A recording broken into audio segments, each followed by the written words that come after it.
Yang namanya anak pejabat ya, itu mesti percaya diri. Mereka di sini tuh bangga dengan latar belakangnya dan tidak ingin mempermalukan orang tuanya. Namun beda banget dengan gadis ini. Sekalipun dia anak pejabat tapi pemalu. Dan prolog yang akan aku bacakan yaitu volume 19 Ascendance of a Bookworm akan dibawakan oleh gadis pemalu ini, Hannelore. Oke, kenalin dulu. Dia adalah gadis Dunkelverger yang wilayah militernya itu paling kuat. Kalau Rosman atau Main itu kan dari Ehrenfest. Cover Honzuki. Rosman kelihatan senang yang memperlihatkan bahwa tidak banyak konflik besar pada volume kali ini. Sedangkan Eglantine dan Anastasius kelihatan dilema. Menandakan bahwa ada sesuatu yang menggoyangkan keluarga kerajaan. Untuk kalian yang mungkin belum tahu, Anastasius adalah anak kedua raja. Sedangkan Eglantine adalah istrinya. Mereka di sini itu baru aja lulus sekolah Royal Academy, ya mereka langsung menikah. Settingnya sendiri itu berada di Royal Academy ya, di turnamen antar kadipaten kemungkinan besar ya. Untuk kalian yang nggak tahu turnamen antar kadipaten itu apa, itu sebenarnya adalah festival terbesar dari Royal Academy, festival terpenting juga karena di sini melibatkan para pemimpin daerah masing-masing. Mereka di sini tuh saling menyapa dan mereka di sini tuh ajang memamerkan prestasi dari siswanya masing-masing. Dan yang terpenting adalah bertukar informasi. Kalau settingnya kayak gini berarti jelas volume ini tuh menceritakan turnamen antar kadipaten di tahun keduanya Rosman yang pastinya menarik cuy. Oke, saatnya kita bahas prolog. Tapi bentar. Kelihatannya nggak asik sih ya kalau misalkan kita nggak bahas volume sebelumnya. Honzuki volume 18 atau 4.6.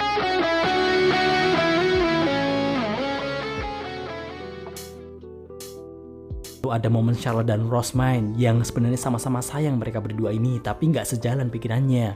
Apalagi debutnya Hildebrand yang harusnya pangeran kecil ini tuh dia hanya sembunyi di kamar, tetapi timing yang nggak pas bertemu dengan Rosman. Apalagi interaksi cute-nya Rosman dan Hildebrand kali ini itu benar-benar bikin pusing para pengikutnya, apalagi para walinya.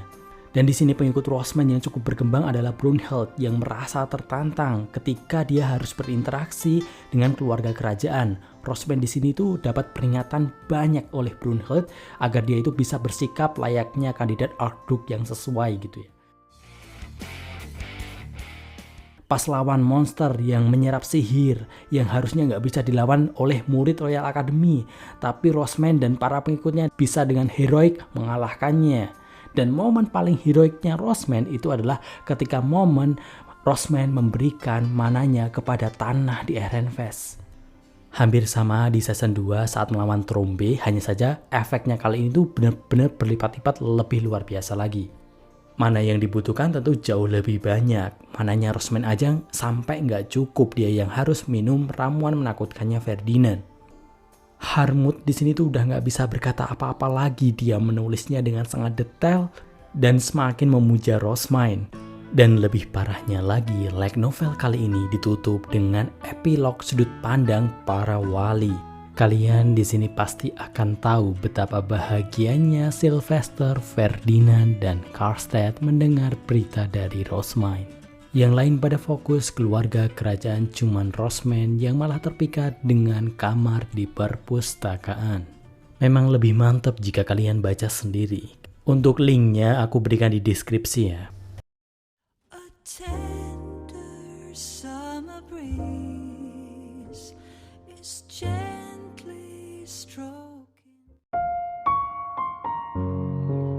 Sudut pandang gadis pemalu dari Dunkelverger. Settingnya sendiri ketika Rosman mengundang pesta teh Hannelore, Solange Sensei, dan Pangeran Hildebrand. Pesta ini sendiri pesta yang menghangatkan hati Rosman karena ini adalah pesta untuk para pecinta buku yang sudah ditunggu-tunggu Rosman. Sayangnya bagi Hannelore, apalagi pesta ini ditutup dengan pingsannya Rosman, benar-benar membuatnya trauma lagi. Rosman pingsan, Hannelore dan Hildebrand bingung. Riarda langsung ordonan Wilfrid dan Charlotte. Yang paling shock di sini Hildebrand, dia di sini benar-benar cemas gitu sampai tanya kepada kepala pelayannya Arthur. Nah, di sini Hannelore melihat ekspresi Arthur juga pucat. Dia di sini tuh juga pengen mengatakan sesuatu, pengen hibur pangeran, tetapi dia sendiri juga nggak tahu apa yang terjadi gitu. Wilfrid di sini bilang ke Pangeran Hildebrand kalau Rosman itu memang biasa pingsan. Dan Charlotte sini menambahkan kalau kesehatannya kakaknya itu memang nggak baik gitu. Dan di asrama itu ada ramuan yang bisa menyehatkan dia, jadi tenang aja gitu. Wilfried berusaha untuk menenangkan Hildebrand. Dia bercerita tentang betapa lemahnya Rosmine ketika kena bola salju saja pingsan, dan cerita tentang dia yang bawa Rosmine, tiba-tiba Rosmine pingsan di jalan. Cerita yang sama yang disampaikan Wilfried ke Hannelore pertama kali Hannelore melihat Rosmine pingsan dulu. Tapi efeknya sebaliknya, Hildebrand di sini itu malah marah sama Wilfried. Bagaimana bisa kamu perlakukan Rosmine seperti itu? Tapi sebaliknya, Arthur di sini tuh paham. Ternyata kondisi Rosmine memang seperti itu. Arthur di sini langsung menahan Hildebrand untuk bisa bersikap tenang dan percaya kepada Ehrenfest karena yang paling paham di sini adalah Ehrenfest. Dia di sini juga peka ya, karena di sini ada pangeran, maka semua orang di sini memprioritaskan keluarga kerajaan, yang membuat Arthur pun segera pamit bersama dengan pangeran.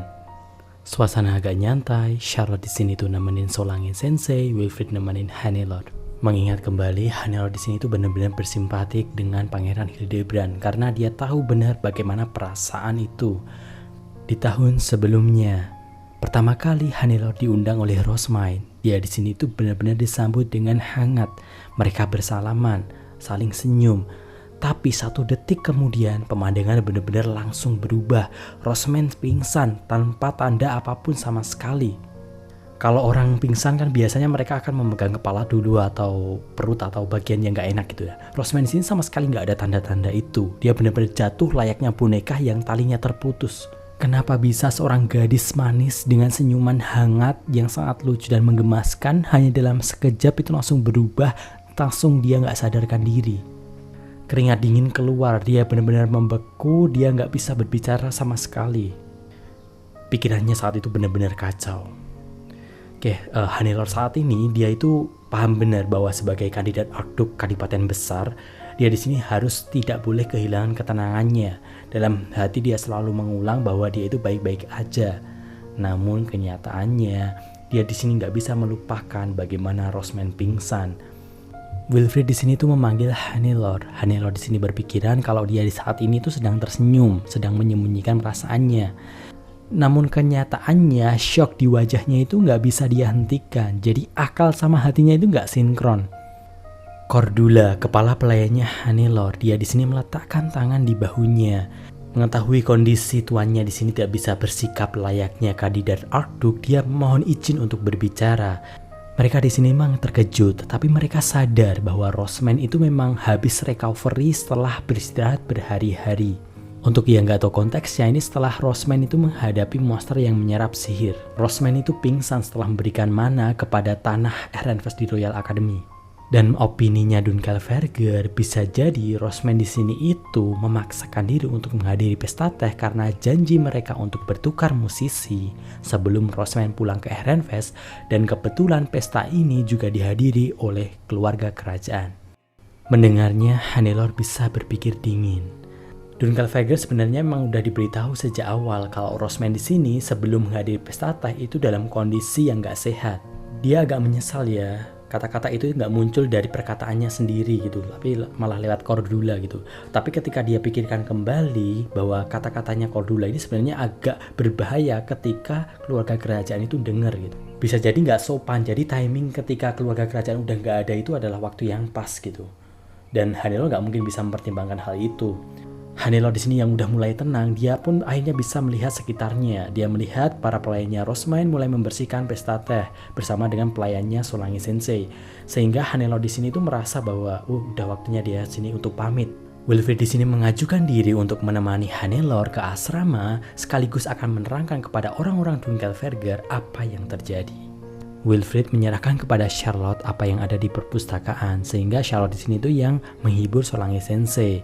Dan pelayannya di sini tuh yang membantu pelayannya Rosmine. Hannelore melihat Charlotte yang lebih muda kelihatan tenang. Hal ini membuktikan bahwa Rosmine itu udah terbiasa pingsan. Dan Charlotte yang lebih muda ini kelihatan banget terbiasa mengcover hal itu. Sesampainya di depan asrama Dunkelverger, Wilfried meminta maaf kepada Lestilot karena terjadi hal yang sama di tahun sebelumnya gitu. Para siswa Dunkelverger entah mengapa mereka di sini tuh memperhatikan banget apa yang dikatakan Wilfried. Berpisah dengan Wilfried, Hannelore di sini itu memberikan senyum terbaiknya dan dia berpesan moga Rosmine segera baikan. Saat pintu ditutup, emosi Hannelore di sini tuh bercampur aduk. dia benar-benar kerasa lelah banget. Dia ingin istirahat di kamar. Hannelore mau ke kamarnya, namun ditahan sama Lestilot. Hannelore di sini tuh pengen istirahat dulu. Lestilot dengan tegas menolak hal itu. Kali ini tuh keluarga kerajaan terlibat. Jadi di sini mereka harus segera menjelaskannya, sekalipun jika Hannelore hanya diam aja, pengikutnya yang menjelaskan. Yang terpenting, Hannelore di sini tuh harus ikut dulu. Hannelore pun mau nggak mau harus ikut. Dia nggak sempat istirahat maupun ganti baju. Sembari berjalan di sini terbayang di dalam benak Hannelore apabila yang pingsan di sana itu adalah dia. Dia nggak yakin kalau kakaknya itu bisa kayak Wilfrid yang bisa langsung mengcover Roseman yang pingsan. Ya, Hannelore tahu nggak ada gunanya untuk membandingkan, hanya saja dia berharap mempunyai kakak yang ramah layaknya Wilfrid. Di sini Hannelore diberikan catatan sama Cordula. Biasanya ya kalau misalkan pesta teh biasa itu nggak dicatat sedetail itu, karena biasanya lewat lisan aja udah cukup. Tapi kali ini tuh pesta tehnya dengan Roseman ya. Jadi ya tahu sendiri kalau Hannelore di sini melihat Roseman pingsan itu langsung buyar. Dia nggak ingat apa yang dikatakan ketika pesta teh. Jadi catatan ini tuh benar-benar membantunya untuk mengatakan sesuatu secara objektif. Dia mulai menjelaskan apa yang terjadi. Mulai dari dia di sini sebagai anggota komite perpustakaan, dikasih gelang lengan sebagai penandanya yang bertugas memasuk mana kepada 2 kelinci perpustakaan. Gelang lengannya di sini tuh diejek Lestilot ya, tapi Hannelore menghiraukannya. Dia melanjutkan kalau Pangeran Hildebrand di sini juga sebagai anggota komite perpustakaan. Dia di sini tuh nggak ingin mengatakan hal yang nggak perlu, jadi dia di sini tuh nggak menceritakan tentang Roseman yang minta ordonan kepada Pangeran Hildebrand. Kalau memang itu adalah informasi penting, palingan nanti Cordula akan menambahkan. Dia melanjutkan di sini kalau Roseman dan dia di sini tuh bertukar buku. Dan juga Roseman di sini tuh memberikan skrip tentang sejarah Dunkelverger yang dia tulis ulang dari buku yang dia pinjam, sekarang diubah dengan bahasa modern dan diminta untuk mengecek apakah ada kesalahan. Lestilot sini kelihatannya agak tertarik dan dia pun mulai ingin mengeceknya. Hannelore di sini tuh melihatnya dengan enggan. Hal itu sebenarnya cukup beresiko ya, kalau misalkan Lestilot memberikan kritik-kritik yang gak jelas, hal itu bisa merusak hubungannya dengan Roseman, padahal dia sekarang ini baru nyaman-nyamannya baca buku Ehrenfest. Jadi dia sini sama sekali gak ingin menyinggung Roseman. Lestilot di sini tuh meminta skripnya, namun di sini itu Clarissa yang bawa skripnya itu langsung menolak Lestilot dengan tegas. Lestilot di sini tuh kaget. Hannelore di sini tuh juga kaget. Karena di sini Clarissa itu bukan pengikutnya Hannelore ya. Dia di sini tuh hanya mengajak para siswa yang nganggur yang mau menemani dia gitu lah. Di sini ada Clarissa. Dengan gamblang Clarissa di sini ngomong kalau Roseman sama itu meminta skrip ini diperiksa sama Aub, karena itu nanti kemungkinan akan diomongkan ketika turnamen antar kadipaten. Jadi skrip ini tuh harus segera diantar. Hannelore di sini tuh tahu kalau Clarissa di sini benar-benar tergila-gila sama Roseman semenjak Dieter di mana Ehrenfest bisa mengalahkan Dunkelverger sebelumnya. Jadi Clarissa lah di sini yang paling nggak pengen Lestilot itu mengkritik skripnya Roseman. Dan kebetulan di sini Hannelore itu setuju dengan Clarissa, jadi dia itu menguatkan Clarissa bahwa ini adalah masalah yang mendesak. Kakak beradik ini tuh sama-sama nggak pengen kalah, mereka saling menatap. Sarjananya Lestilot, Cantrip itu memberikan usulan. Dia paham dengan kondisi ini.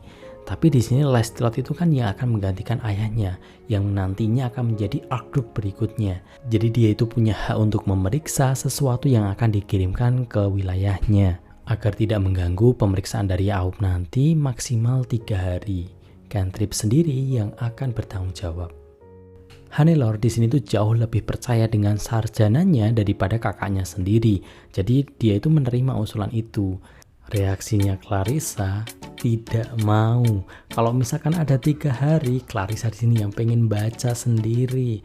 Yang pastinya itu akan nyaman banget dia baca gitu dengan bahasa modern layaknya buku Ehrenfest yang dia pinjamkan. Ternyata ada sahutan dari para siswa lainnya yang juga pengen baca sejarahnya Dunkelverger dengan bahasa yang mudah.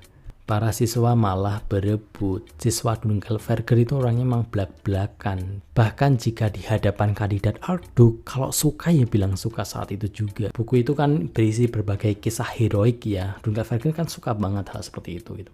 Nah di sini Hannelore itu dengan putus asa menatap Cordula gitu. Lalu Cordula pun langsung menyela. diam semuanya. Karena ini permintaan dari kadipaten lain, apalagi melibatkan Aub, tentu saja Aub menjadi prioritasnya. Dia langsung ngambil skrip dari Clarissa dan dia pun mengecek itu kalau di sini tuh ditahan sama benang. Jadi dia pun bisa membagi dua, yang tumpukan pertama itu akan dicek sama Lestilot, yang tumpukan kedua akan langsung dikirim ke Dunkelverger. Hannelore di sini tuh bingung dengan keputusannya Cordula di sini. Cordula di sini menambahkan kalau Lestilot sini memang punya hak untuk memeriksa skrip ini. Tapi yang diamanai kan Hannelore, jadi Hannelore yang harus mengecek duluan, habis itu nanti Lestilot. Di dalam hati Hannelore di sini sebenarnya nggak tertarik dengan sejarah Dunkelverger. Dia di sini malah pengen segera baca buku yang dipinjamkan Rosman yang ada romansnya. Namun sarannya Cordula saat ini tuh benar-benar yang terbaik gitu. Jadi dia di sini harus membacanya sehingga dia ketika pesta teh dengan Ehrenfest akan lebih baik Hannelore itu tahu tentang naskah yang diamanahkan kepadanya. Clarissa di sini tuh mau menyela, tapi disela dulu sama Cordula. Cordula di sini menyarankan, bukankah Clarissa di sini tuh punya kepentingannya sendiri? Clarissa di sini sudah mengumpulkan berbagai cerita, bukankah lebih baiknya cerita itu diberikan kepada teman Ehrenfestnya? Pasti Rosman di sini akan senang. Ekspresinya Clarissa di sini langsung serius banget. Dia setuju banget dengan omongannya Cordula. Dia udah menulis ceritanya, jadi memang lebih baik segera dia kirimkan. Cerita-cerita itu bisa menjadi penghiburnya Rosman dikala dia itu baru aja sembuh. Hannelore di sini tuh seneng Clarissa udah termotivasi lagi, namun ada yang nggak beres. Setaunya Hannelore, Clarissa di sini belum pernah bertemu dengan Rosman secara langsung. Jadi Hannelore di sini pun tanya gitu, apa maksudnya dari menyalin cerita dan menyelesaikan misi? Apakah Clarissa di sini pernah bertemu dengan Rosman sebelumnya? Pipinya Clarissa di sini memerah ya. Kepangnya di sini bergoyang-goyang. Dia cerita kalau tahun lalu dia itu melamar salah satu pengikutnya Rosman.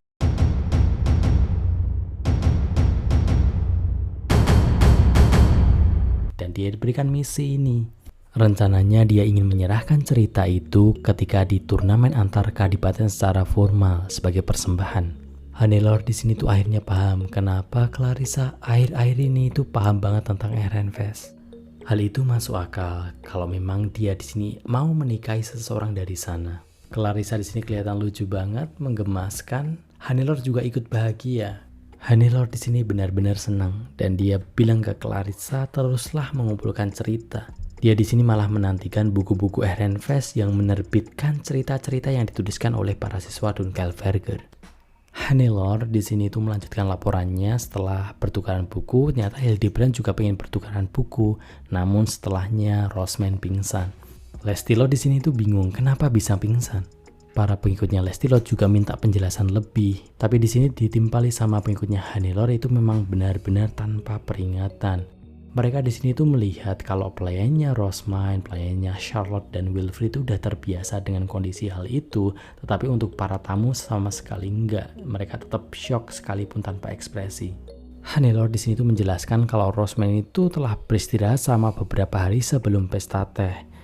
Bisa jadi Rosman di sini tuh memaksakan diri untuk menghadiri pesta teh karena ada keluarga kerajaan. Lestilot di sini tuh benar-benar terkejut. Gimana bisa gadis sakit-sakitan seperti itu bisa menjadi kandidat Archduke? Kali ini Hannelore setuju banget. Kalau di Dunkelverger untuk para kandidat Archduke itu ada pelatihannya yang cukup keras dan ada sedikit militernya mungkin ya. Jadi membayangkan Rosman yang harus mengikuti pelatihan seperti itu, bagaimana bisa dengan tubuh rapuhnya itu? Tapi dia juga sadar bisa jadi di kadipaten lain itu punya pelatihan yang berbeda. Hannelore yang telah melaporkan semua yang terjadi pada pesta teh, dia pun mohon izin untuk kembali ke kamarnya. Emosinya saat ini kacau, dia benar-benar pengen segera istirahat, tubuhnya udah lelah banget. Yang lelah di sini bukan hanya Hannelore aja, mayoritas yang mengikuti pesta teh itu pada lelah semua. Jadinya Lestilot di sini nggak ingin menahan mereka lebih lama lagi. Sesampainya di kamar, Hannelore benar-benar lega. Cordula di sini mengganti bajunya sambil senyum simpatik padanya. Sedangkan para pengikutnya Hannelore yang tadi itu ada kelas sehingga nggak sempat nemenin Hannelore itu pesta teh dengan Ehrenfest, mereka di sini malah pengen tahu apa yang telah mereka lewatkan. Ternyata di sini tuh Roven Sensei itu sempat mencari Hannelore, pengen tanya tentang pesta teh yang berakhir lebih awal, tetapi di sini kan sempat bahas tentang pesta teh dengan Lestilo di ruang tersembunyi, jadinya nggak bisa dihubungi. Dan di sini Roven Sensei pengen tanya tentang kuil, tetapi bagi Hannelore lebih baik Rosman sini tuh istirahat dulu gitu. Dan di sini Roven Sensei ternyata juga tanya kepada Hildebrand dan meminta bantuan Hildebrand untuk bertemu dengan Rosmine. Kemungkinan di sini tuh setelah Roven Sensei itu mencari jejak tentang monster yang menyerap sihir yang dikalahkan Rosmine dan para siswa RNFest. Dan di sini mereka itu mencurigai terutama Gundolf bahwa RNFest di sini bisa jadi terlibat juga dalam pengiriman monster itu, karena kebunnya RNFest itu bisa disembuhkan dan jauh lebih subur daripada sebelumnya. Itu wajar banget ya, Rosman yang begitu banyak anomali menggunakan berkah kegelapan menyembuhkan hutan, dan dia itu beralasan karena dia tinggal di kuil. Namun permintaannya Roven Sensei di sini ditolak sama Pangeran Hildebrand. Dia nggak ingin menggunakan status keluarga kerajaan untuk menahan kepulangannya. Dia menginginkan Rosman segera istirahat sepenuhnya dan tempat yang paling nyaman baginya tentu di RNFest. Hannelore yang mendengar berita itu terasa lega. Dia memang ingin Rosman itu segera istirahat juga. Dan beberapa hari kemudian Rosman dikabarkan telah bangun dan dia akan segera kembali ke RNFest. Makasih semuanya. Di sini aku sebenarnya pengen ngupload lebih awal, tapi ya aku sempat terciduk dengan salah satu novel yang lagi booming yang sempat mengejutkanku juga, yang nanti mungkin aku upload di channel ini. Nggak akan aku ceritain, aku hanya ingin review aja. Di SS kali ini ya paling menarik bagiku adalah Hildebrand itu benar-benar gentle banget sama Rosmine. Aku suka banget. Dan di sini Hannelore itu benar-benar terpaku sama Wilfrid.